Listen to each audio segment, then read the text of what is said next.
Welcome to the Emerald City Sportscast. Wilson, as he throws deep downfield.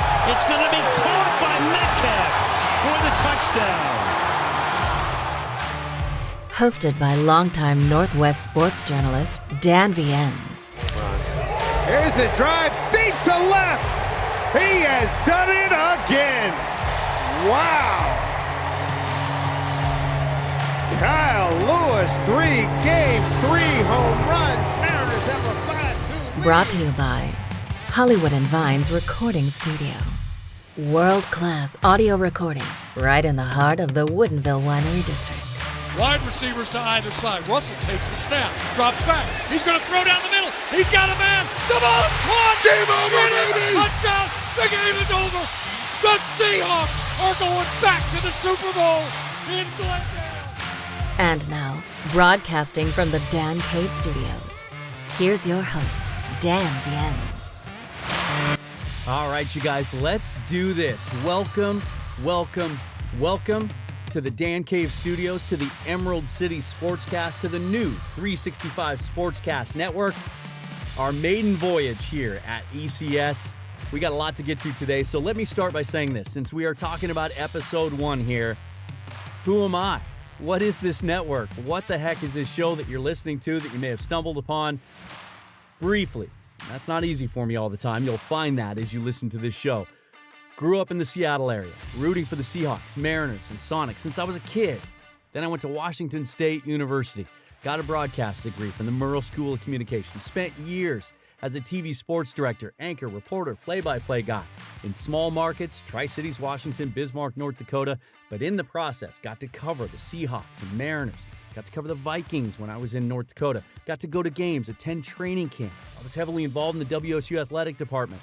For the last 7 or 8 years, you may have seen my work on NFL Mocks, 12th Man Rising, Seahawk Maven, or heard me on the Dan Cave podcast. That is what has led me here. The founders of the 365 Sportscast Network found me through the podcast, invited me to be part of this network. What is the network? It's internet radio. It's 24 hours a day, 7 days a week. National broadcasts, pro athletes hosting shows, regional hosts such as myself, talking about their certain areas of expertise. If you listen to the Dan Cave podcast, it's going to sound familiar, but different. We're talking about radio here. Talking about weekly live shows. More up to the minute, more topical, more current, breaking news, developing news.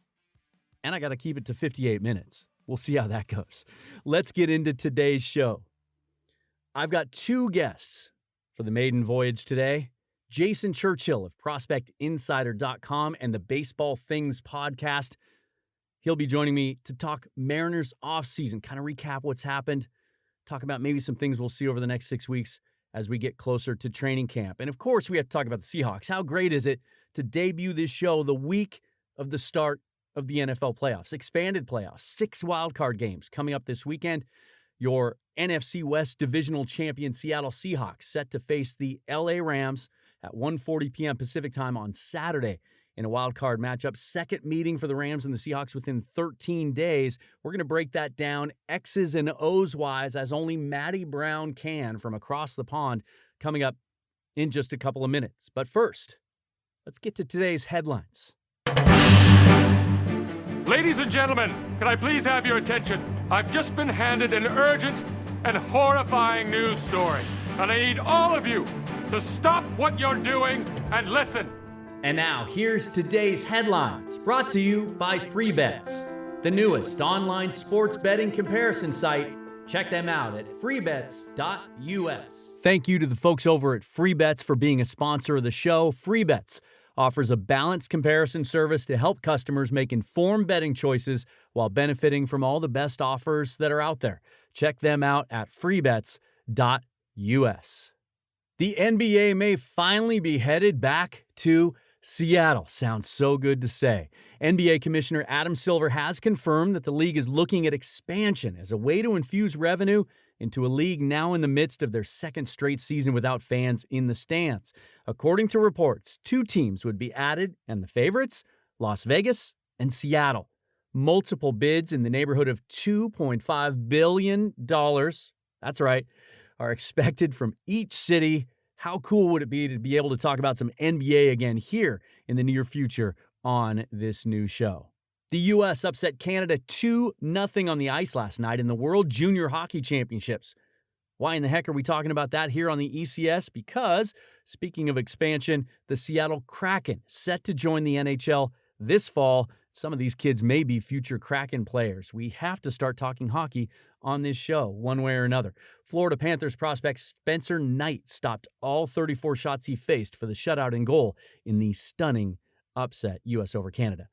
Looks like all 6 of the NFL teams looking for new head coaches are interviewing all the same candidates this year, with Kansas City's offensive coordinator Eric Bieniemy and Buffalo offensive coordinator Brian Daboll, the hottest names.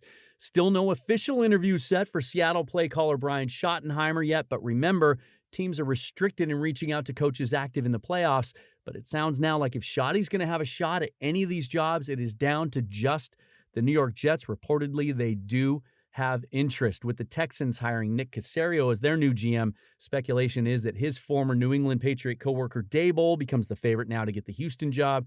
Schottenheimer had reportedly been a potential candidate floated in that job by the search committee. And if the Seattle Mariners are still perusing the free agent market for a 2021 closer, we now know it will not be Blake Treinen. Wah, wah.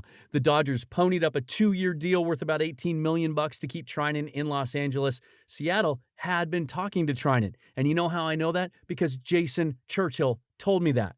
Jason Churchill of ProspectInsider.com and the Baseball Things podcast joined me just a little bit ago to recap the Mariners offseason that's been quiet the last couple of weeks, but some major moves had been made, and there still might be more happening before spring training starts in just a few weeks, just right around the corner. Jason Churchill and I sat down to talk Seattle Mariners. Here's that conversation.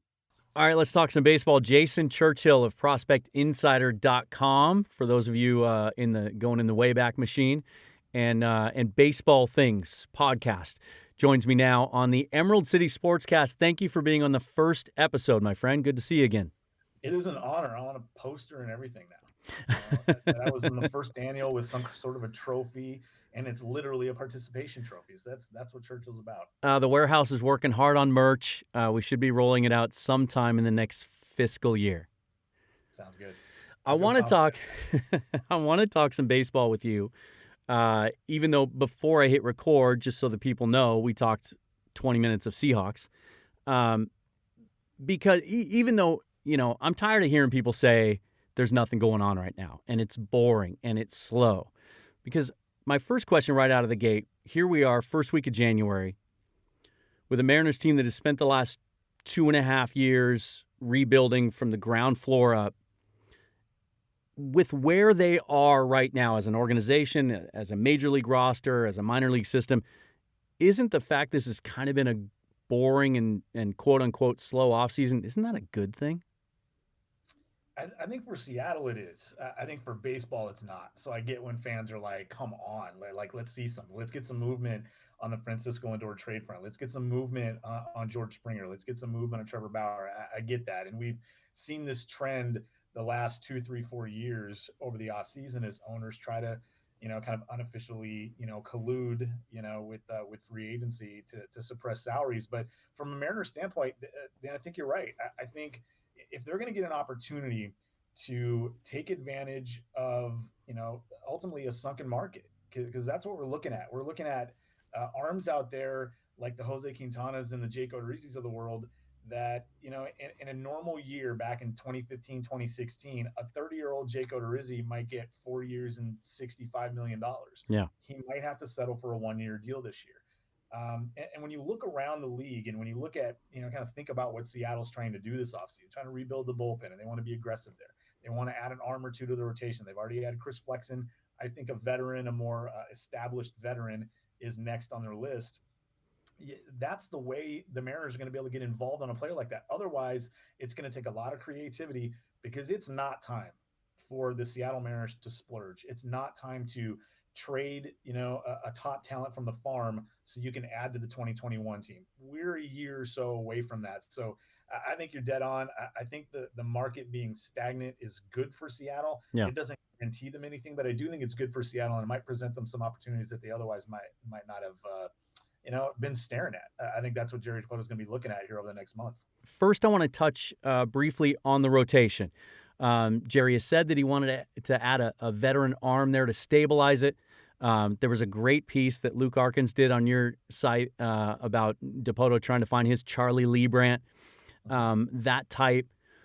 But I'm really intrigued by the Chris Flexen move. You mentioned him. He's a guy that was a former top prospect with the Mets, struggled at the major league level with them, went to Korea for a year, still just 26, 27 years old, I think, so not even really at his physical prime. But he changed some things up in his repertoire, or he changed his pitch mix and his pitch usage, had some tremendous success over there, really was lights out in the Korean League. And then they bring him back and sign him to a contract that makes it appear as if they're going to give him every chance to start. What can you tell us about Chris Flexen?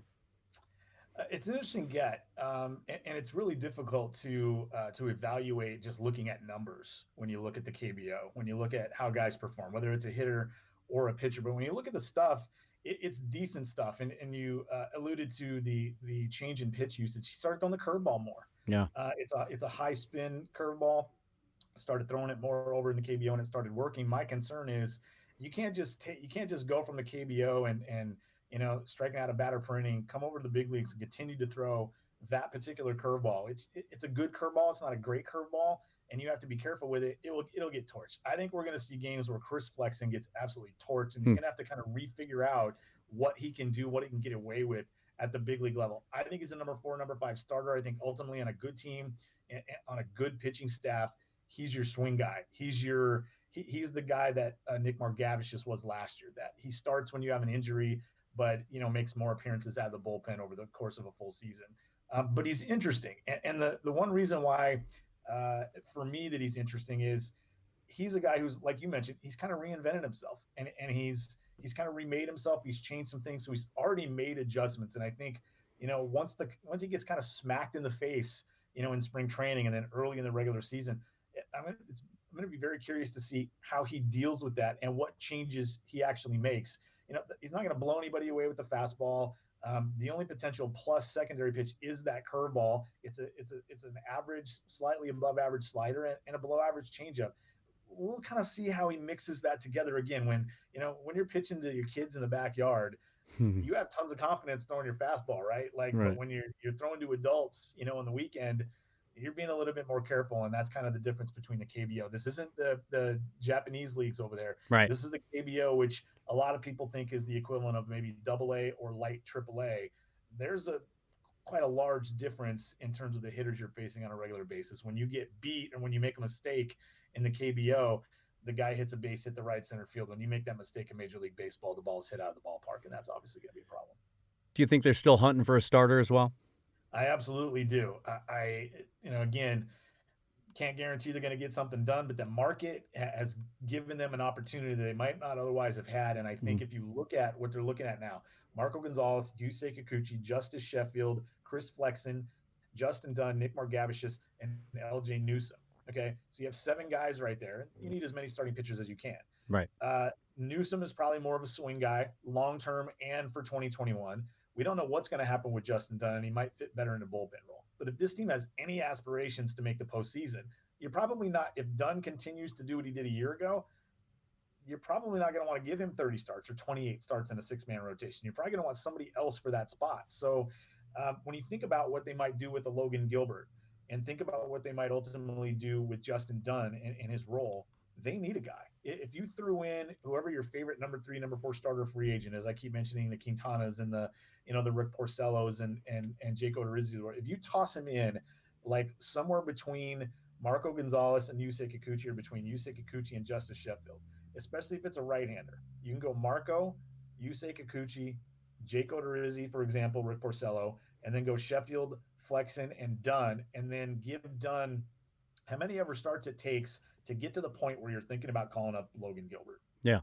And then you make the decision on future role with Justin Dunn, toss him into the bullpen, send him to the minors to work on things, whatever it happens, whatever that ends up being. You're in pretty decent shape. You're going to cover innings, and that's really important. You mentioned a little bit ago when we started talking about the bullpen, Jerry Dipoto thinks that could end up being the difference between the Mariners competing for a playoff spot, getting into the playoffs, kind of getting over that line, as I like to call it, versus where they're going without improving the bullpen. But you can't have a good bullpen if your starters are only going 4 2/3. Yeah. You're gonna wear your bullpen out. So you need to have some depth and you need to have some impact, but that also includes the rotation. And if they think they're done in the starting rotation, they're not actually trying to make the playoffs much at all. It's really, kind of a mirage. It's really them just kind of, pulling the curtain closed and saying one thing, but actually kind of doing another. That happens in Major League Baseball quite a bit, especially with teams in Seattle's position. And again, I don't think it's Jerry Dipoto lying, but if they call it a rotation, as is right now, their plan is not to make the playoffs. Their plan is to make sure they maintain their roster and payroll flexibility for 2022. Is the 6-man rotation here to stay, or is it just something they're using now for development purposes? I got to say, I hope not. I understand its advantages during the development years. When you're developing players, what I don't like is you get into a situation. If we fast forwarded, let's say 2 years, and we're staring down the 2023 season, and you still have a veteran Marco Gonzalez who's 30-31, still pitching well. He's kind of your de facto one right now. You hope somebody else takes over that role. Whether it be Gilbert or Emerson Hancock or somebody else that you pick up. Yeah. But you have your Marco Gonzalez. Yusei Kikuchi may not be here in 2023. Justice Sheffield is a mid-rotation guy. Chris Flexen only has a 2-year deal, so who knows if he's going to be back in 2023. Justin Dunn's role probably ends up in the bullpen. They have issues there in the starting rotation. So when you start thinking about what they're trying to do with their young players and what they're trying to do with their veterans, there's got to be a way for them to kind of, meld this together. And this happens to be that year. So I continue to think about just about every question you've asked me. I've thought about, here's what fans are complaining about. And I get it. And I want fans to complain. We want fans to complain because we want them to care. But from a fan standpoint, again, you can't win it. I said this the other day on my own podcast. You can't win an argument or even stay in an argument if you try to tell a fan you have to be patient. Yeah. I do not use that word anymore. I do not use that phrase anymore. So I will not say that. I'm not telling fans to be patient. I'm just trying to get them to understand the Mariners' perspective, the aggression that they're going to put forward. Fans are going to be disappointed when the season starts. They weren't aggressive enough. They didn't do enough. They have all this payroll space, and they're not really going to use it. So I think folks like me and you that talk to these fans and produce content for these fans on a regular basis, we're going to have to deal with that probably for another year. So it's such a fine line because I get it. I try to be more understanding that, everybody has their own fan level and everyone has their own frustration level and they want to win now and it's hard to be patient. And so I try to let them just be frustrated and express themselves unless they're wrong. And then I have a hard time not telling them that they're wrong. Although I will say this, I do feel like there's been a shift over the last, 7-8 months, I think through the 2020 season. You're always going to have that segment of the fan base that just wants to win right now, and anything less than a World Series championship, they should just clean house and fire the GM and the manager and everybody with it. I feel like there's more understanding among the general mass of the Mariner fan base of what's happening, and that more people are seeing the positives and the direction that this rebuild's going. It's a fragile understanding, but I agree with you. It's fragile, though, because I've seen conversations take place on social media where somebody will say something and then a little bit more rational fan that's probably, a little bit closer to this and probably pays attention a little closer than that casual fan that said the original statement, that made the original statement. They'll cut in and say, yeah, they're building things, we're seeing, and so you can tell that particular, but then somebody else jumps into that thread and says, yeah, but San Diego in this position went out and got Manny Machado. And, right. and that second person, the rational person in this conversation, at least among the first two, will take that and run. You know what? You're right. Why aren't the Mariners doing? And they don't consider the other things that are in place. I had that question on the podcast the other day. Why can't the Mariners just go out and do what the Padres did? The Mariners entering 2021 are not in the same position as the Padres entering 2019. It's not the same team. Well, it's not. They had a lot more going for them organically with Tatis ready to go on day one, Paddock ready to go on day one. They'd already signed Eric Hosmer, had a little bit of, while it wasn't necessarily performing, they had a little bit of that veteran leadership there. They had more going for them and were ready to kind of take off a little bit.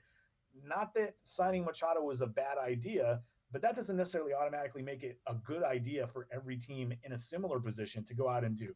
That's a large contract that at some point the Padres fans are going to be like, oh boy, this is a problem. They're just hoping that it pays off in a World Series before they get to that point. Well, and I will say this, and you're right. It's colored by who you follow and choose to follow on social media. You know, obviously you and I probably both follow people that are a little bit, you know, they do the work and they kind of stay up on this a little bit more. But I'll give you some credit for this too. I think your influence is spreading, because when the Blake Snell trade was made, you know, there was some typical reaction from Mariner fans that you see right off the bat. Why couldn't we do that? So many people jumped into my timeline on those reactions with, well, here's the equivalent of what that trade would have looked like if you sub in our similarly ranked prospects. Would you have wanted to do that? It was almost as if they were speaking for you and spreading the gospel of baseball things. You know, I appreciate that, and I've been preaching that for a while, but I'm certainly not the only one. I think Ryan Divish wrote a story at the Times talking about, and he threw out what he thought. Ryan does a great job. While it was different than mine, still prohibitive. It's difficult. What Seattle's trying to do is they want a window that's sustainable. They don't want a 2 or a 3 year window. They want a 5, 6, 7, 8 year window. And every time you spin, and the analogy I used the other day, a little Friends reference, I said it's kind of like stealing from, you know, Chandler, Monica, and Ross and to pay Joey. Well, the groups, you know what I mean? Like, it's and more literally and more specifically, you're stealing from 2023 through 2028 to pay 2021 and 2022. Yeah. Why would you do that? It's like 5 years for 2. If you think about it directly from a trade standpoint, it's, you know, it's 24 plus years. It's probably more like 26, 27 years of control over 4 players for 3 years of control for 1. That's the deal that the San Diego Padres made for Blake Snell. But another thing that I try to preach a lot, try to remind myself of too, is buying wins is expensive. It's just not time for Seattle to chase victories, to chase 1, 2, because like, look, realistically, Dan, like, how many wins is Blake Snell himself, Blake Snell, the pitcher, going to add to the Padres total? He's what, at most he's a 4.5 win pitcher. Yeah. 5 if he does you know, if he performs better than his Cy Young year in 2018. So you just bought 5 wins for 27 years worth of club control. Like, that's a pretty darn steep price. That's one of the steeper prices that you'll see. And what they sent the Rays, like Patino, Luis Patino is probably better than any Mariners pitching prospect right now. I would say it's pretty clear. I think others would say it's closer. I think it's pretty clear. And he's ready to go from day one, and he helps the Rays. Like, that is just a deal that Seattle couldn't make at this point. It's just not ready to do that in trade, in free agency, and the way they handle the roster, the way they handle their prospects. It's just not there. But we're so close, man. We're so close. I think if we woke up on August 1st and you called me up and said, Church, I know you've been hibernating for the last 6 months, but let me catch you up and tell you what's happened. The Mariners are 500, but they made a deal at the deadline for an impact player that helps them right now and for the next year or 2. Yeah. I would not be surprised. Nice. I want to talk about some prospects, because this is your wheelhouse. This is your foundation. This is how I discovered you years ago at prospectinsider.com. You love talking prospects. In fact, you spend much more time researching and discussing prospects than you do the 25-man, 26-man roster at the major league level. So looking at your most recent top 20, you've got – everybody wants to talk about Jared Kelenic, Julio Rodriguez. You've got Kelenic 1, Rodriguez 2. What separates the two? Hit tool. That's the number one thing that comes up. We're talking about a guy in Jared Kelenic who some scouts tell me that's a 60 hit tool, 65 hit tool. Wow. I've been told that some of the others in the industry that rank the Baseball Americas put a 7 on that. You know, are we talking about a 70 hit tool? Because that's a 320 hitter. Yeah. That's one of the better hitters for average in Major League Baseball. Yeah. I think it's a 6 hit tool, and there's still power there. There's still 60 power there as well. And Jared Kelenic is a better athlete. He's faster. He's better defensively. The instincts are better. He can play center field. He's going to end up playing left field for Seattle. Those are the 2 advantages they have. And one thing with the hit tool, when you're comparing hit tool versus power power is reliant very largely on the hit tool. So when you see a guy who, like a Julio Rodriguez, who might have 70 power, but the hit tool, I don't want to say he doesn't have a good enough hit tool. He's got a little ways to go, and he's a little further away from the big leagues, and that's another factor in why I have Kelenic. Kelenic's going to see the big leagues in 2021. I don't think there's any chance Julio Rodriguez does. There's some work to do there. But the power is relying on the hit tool. Hit tool's not relying on power. It's a much easier tool to project to the big leagues. And while we didn't see Kelenic above A ball all that much, some a little bit in Double A, you can tell by the way the Mariners are handling him, the work he's done at the alternate site, the alternate training site last year, and how they're, I don't want to say marketing him, but like making sure that we notice that they notice, their PR group, that sort of thing. They know he's going to make his debut early in 2021. And there's a lot of value. There's a lot of prospect value in your expected time of arrival. And for me, it's a clear difference. Like ultimately Kelenic might be a 57 and Rodriguez might be a 56, but that difference in overall future value is clear. It's very, very clear, even though the players might end up being similarly valuable in a couple of years. Well, listen, man, it was great having you back. It was great catching up. We talked for half an hour, 40 minutes before I even hit record today. And I just knew that I wanted to have you as my first guest on the Emerald City Sportscast. And thanks for stopping by, man. And we'll have to have you back again once spring training fires up and we have some real baseball to talk about. Anytime, man. Appreciate it. I do want my trophy, even if it's just on a poster. I want my honorary trophy in some way. Even if I have to pay for it, I will pay for it. It's like a championship belt for me. The first guest on your show, I want it. I'll put it in my background for my Zoom calls and my Google Meets. Absolutely. So good luck with this. Appreciate it. And anytime you want to talk some baseball, let's do it. Always great to catch up with Jason. Great to have him on the first show. We've got Seahawk football to talk about next with Matty Brown of Seahawk Maven coming up after this break. We'll be right back on the Emerald City Sportscast on the 365 Sportscast Network. Looking for a place of inspiration to record your next musical or vocal project? Why not do it in the middle of wine country? Hollywood and Vines Recording Studio is a 4-room boutique recording studio in the heart of Woodinville Tourist District on Hollywood Hill. Within walking distance of over 100 different wine, beer, and spirit tasting rooms, this peaceful setting offers a respite from the rat race of everything around it. The studio features 14-foot ceilings throughout and a large main tracking room, along with separate isolation rooms for drum tracking and vocals. Featuring a talented crew of freelance engineers and an impressive array of industry-leading equipment, my friends at Hollywood and Vine Studios can assist with your audio tracking, mixing, and mastering pursuits.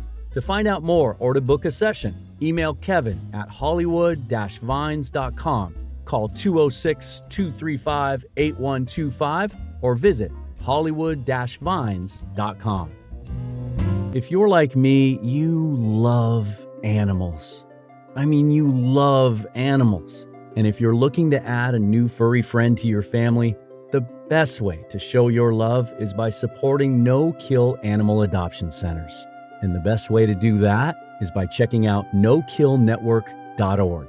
The volunteers at No Kill Network seek not only to support no-kill adoption centers, but help make a change by working with all animal shelters to change their policies and make sure every pet has the chance to find their human. And with the COVID pandemic, many of these shelters are full, and these pets need you.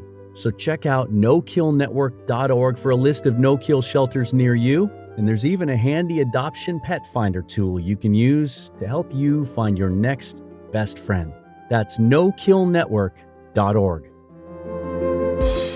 Online gamers, have you checked out PSX Extreme? If not, you're missing out. PSX Extreme is a cutting-edge gaming website providing you with everything you need to know about the latest and greatest games. You'll find up-to-the-minute news about the gaming industry, as well as in-depth reviews of all the coolest games. The writing staff at PSX Extreme will also keep you informed on all the rumors about new games in development and impending releases. So if you can put down the controller just for a second, do yourself a favor and check out psxextreme.com. You're listening to the Emerald City Sportscast, presented by Hollywood and Vine's recording studio.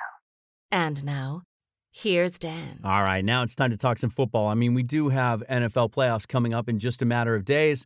The Rams and the Seahawks face each other for the third time this season, the second time in 13 days in a wildcard matchup this Saturday at 1:40 p.m. Pacific time. Matty Brown of Seahawk Maven and the Seattle Overload podcast sat down with me this morning to talk some X's and O's as only he can from across the pond. Here's our conversation with Matty Brown. Welcoming in Matty Brown from across the pond. It is my pleasure to finally catch up with you, sir. Matty can be seen. You can read his stuff on Seahawk Maven. You can hear him on the Seattle Overload podcast. And my only hesitation of finally talking to you today and having you on this first episode of the Emerald City Sportscast, Matty, is I just hope I can translate what you're telling me, because your brain, when it comes to X's and O's, works on a different level than mine does, certainly, but that's why I wanted to have you on here. Welcome to the show, my friend. Well, it's my pleasure to be on the show. Thank you so much for having me. I have had a lot of caffeine, so I'll try and temper down the scheme talk a bit. But yeah, I'm excited to talk about the Seahawks and, ahead of the playoff run.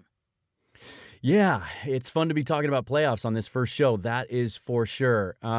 Let's start 9 weeks ago, I guess it was, the first meeting in Los Angeles against the Rams.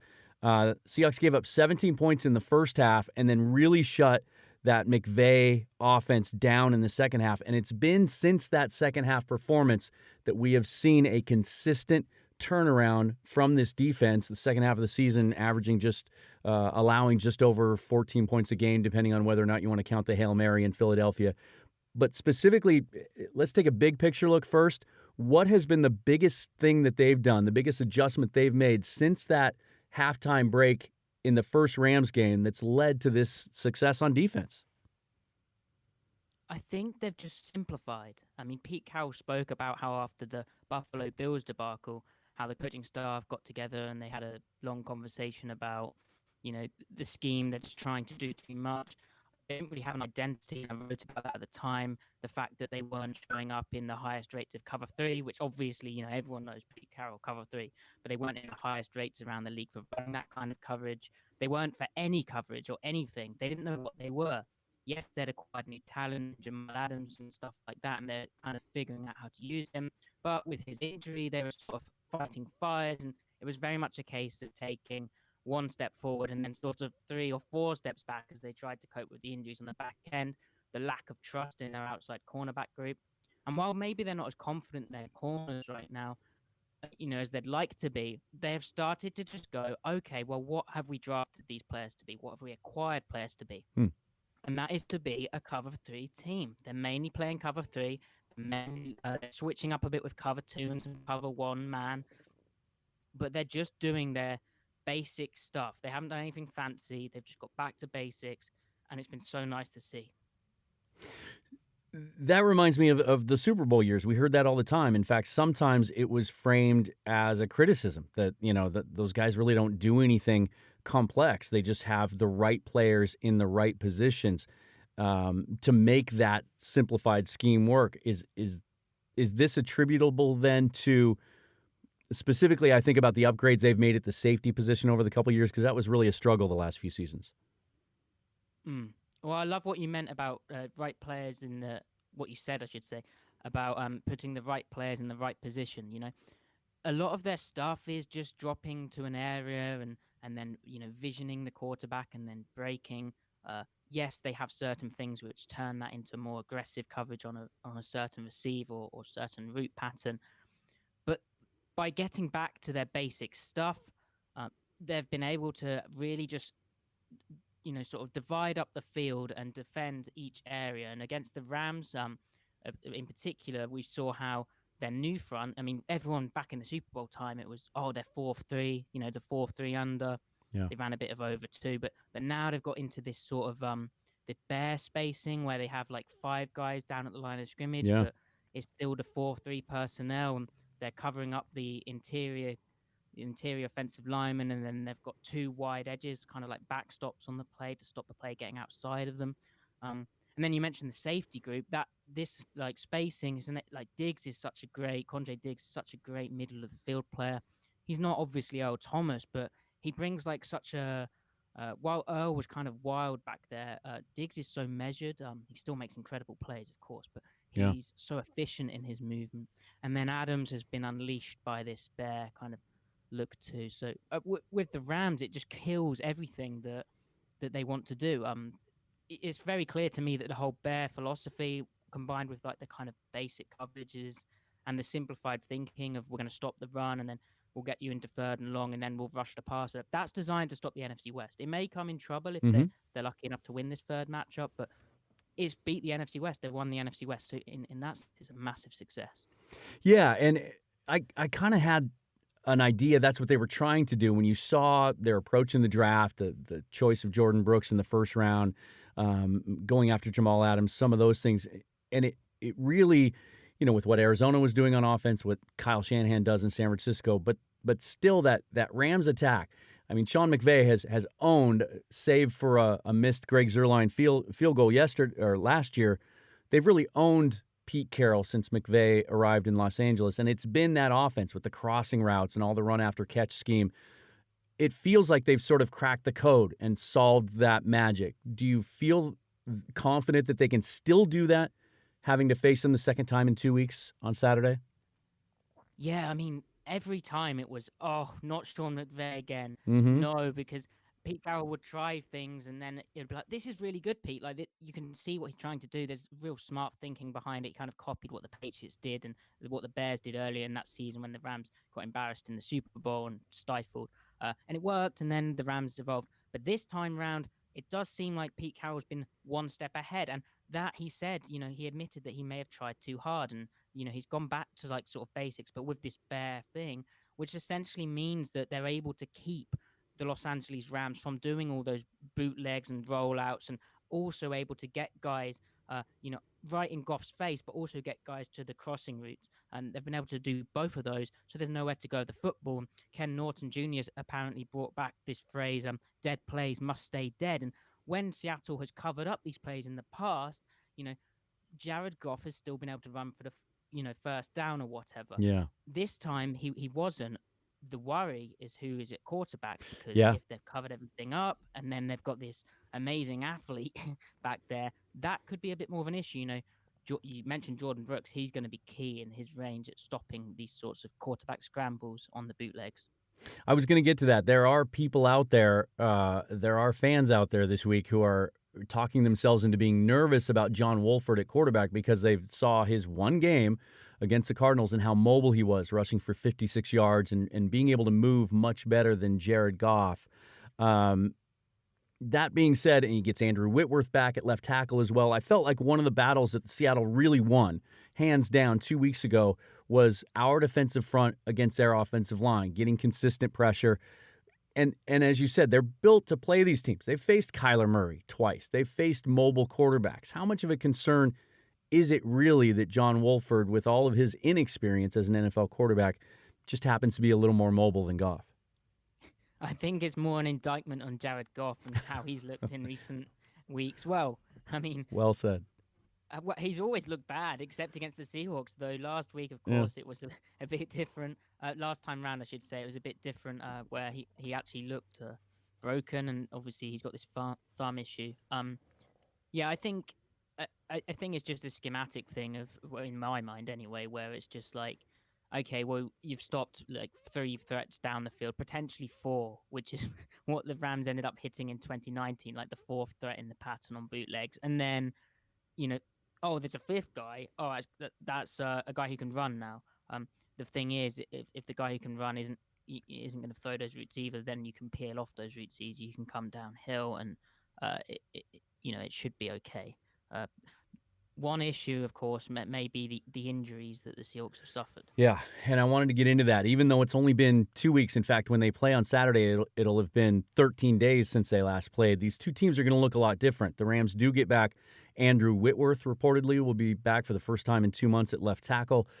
Cam Akers may be back in the backfield. If he is healthy, he's the most explosive back that they have, much quicker to hit the hole. That could be an issue. But also, we're talking about the potential of Jaron Reed and Jamal Adams not being able to go. So how much of a swing is that?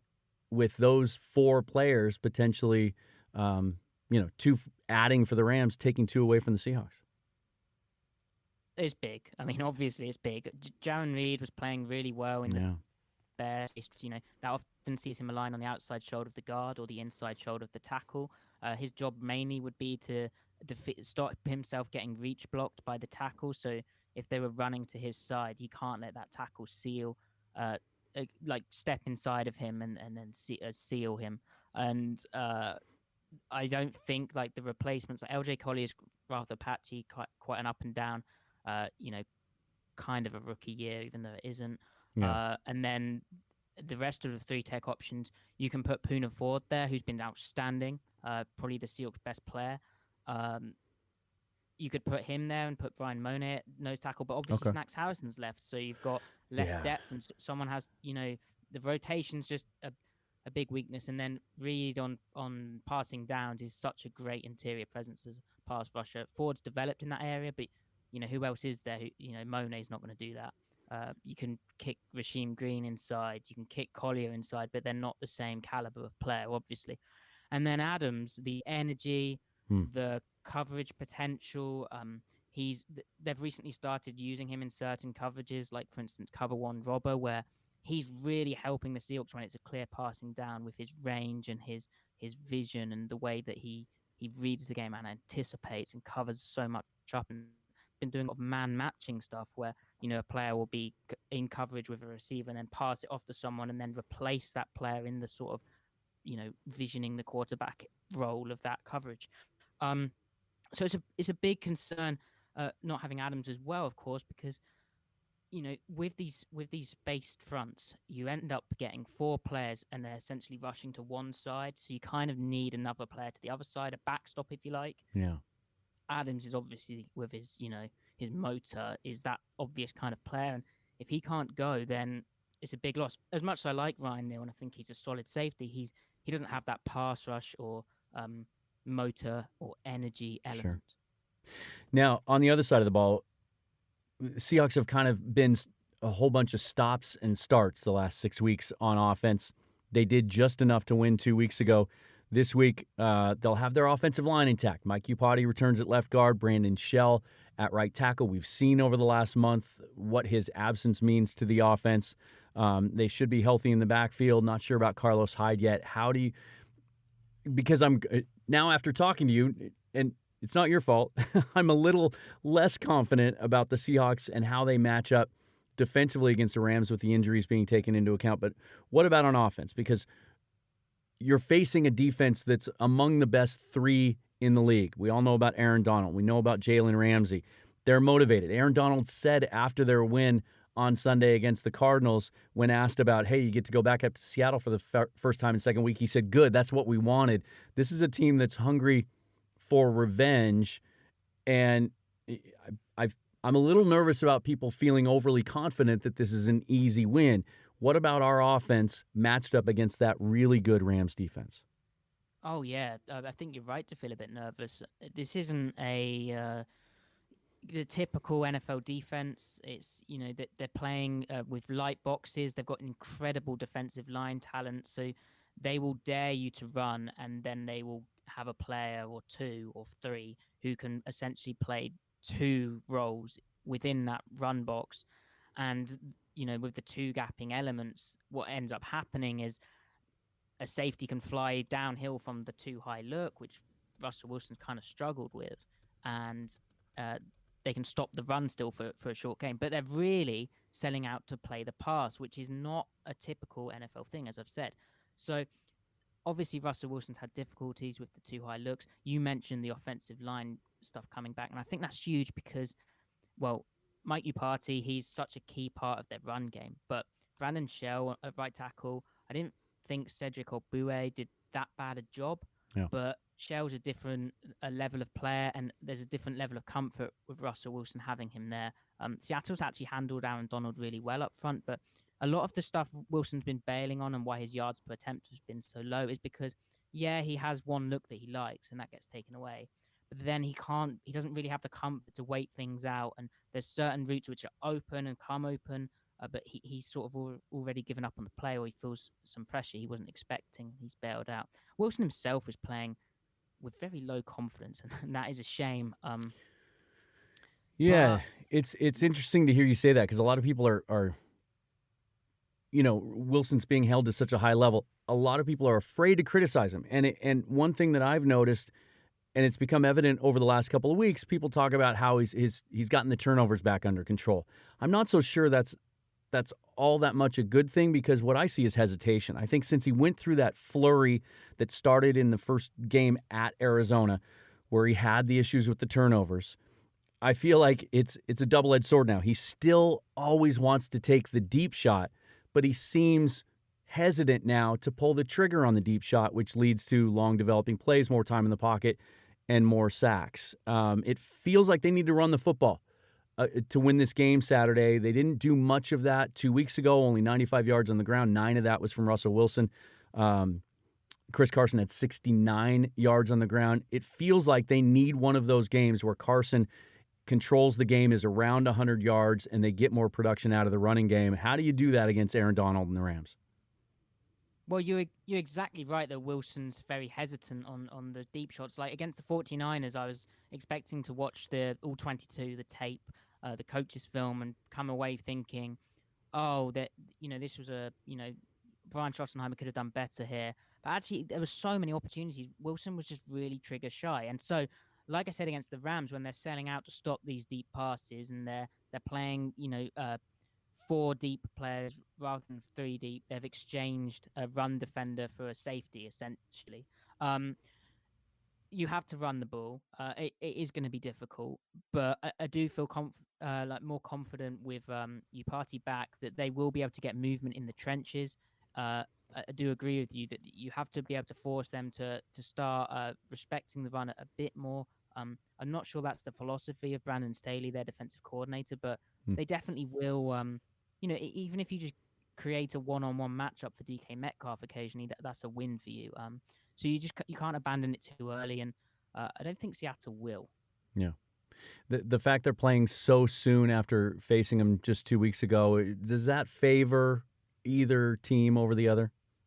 So I've been thinking about this a lot, and I've really, with the defense versus the offense, I said about how the defense is quite simplistic. So for me, it just comes down to execution. I'm not sure what more the defense can do, especially with the injuries. I think it's just an execution matter.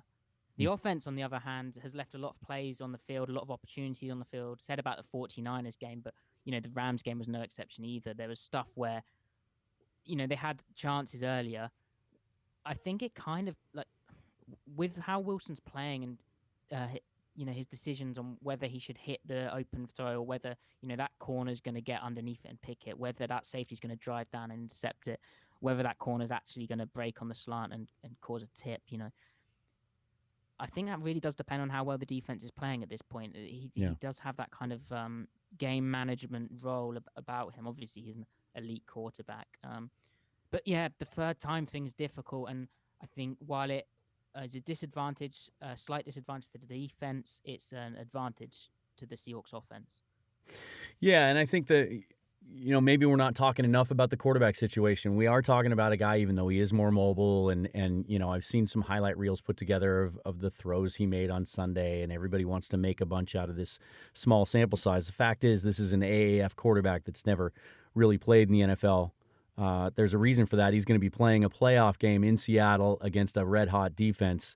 Maybe we're not talking enough about that. But no matter how you dice it, I'm just going to go out on a limb, and I'm going to predict that this is going to come down to the last 3 or 4 minutes, and at some point the ball is going to be in Russell Wilson's hands with a chance to win it.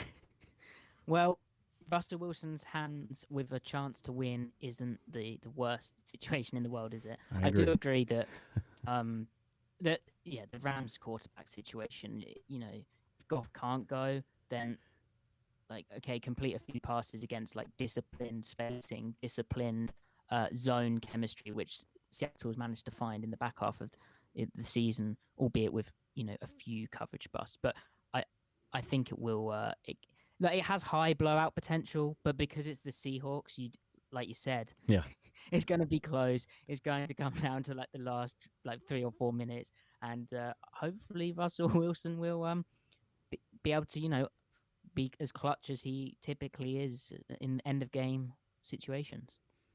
Yeah, well, let's hope so. Seahawks Rams 1:40 Pacific time on Saturday in the Super Wild Card weekend. 3 games each day. We've never seen that before. Lots of football to look forward to this weekend. Matty, it was a pleasure finally catching up with you and having you on the show. Let people know where they can find your stuff. Well, thanks very much for having me. I've really enjoyed it. My Twitter is where I tweet most of my, horrendous takes at Matty F. Brown. And then, like you said at the start, most of my work's at Seahawk Maven. I've got a YouTube channel, which is Matty F. Brown, convenient. And also I've got a podcast, which is rather irregular, where I sort of talk about Seahawk skiing with my friend at C Mike's Spin Move, which is Seattle Overload. All right, man. Thank you very much for being here on the maiden voyage of the Emerald City Sportscast, and we'll have to do this again. We'll catch up with you soon, my friend. Definitely. And that is going to do it. The first ever episode, the maiden voyage of the Emerald City Sportscast, is in the books. However you listen today, just so you know all the different ways you can listen to the network, obviously you can go to the website, 365sportscast.com, and listen live there. If you're an Android user, you can download the app right now in the Google Play Store. If you have Alexa, you can set her up with a skill. Go into your app, check skills, add a skill, add the 365 Sportscast network. And if you're an iPhone user like me, just hang in there. The Apple app is coming soon for the iPhone. You can contact me directly at emeraldcitysportscast@gmail.com. Send me an email. I'll read it on the air. Ask me your questions. You can also follow me on Twitter. That's the best way to follow along with progress of the show and interact with me at Seahawks Forever on Twitter. That's going to do it for this week. Thank you so much for listening. We'll see you next week on the Emerald City Sportscast. As I always say at the end of each show, go Hawks, go Mariners, and go Cougs. We'll see you next week.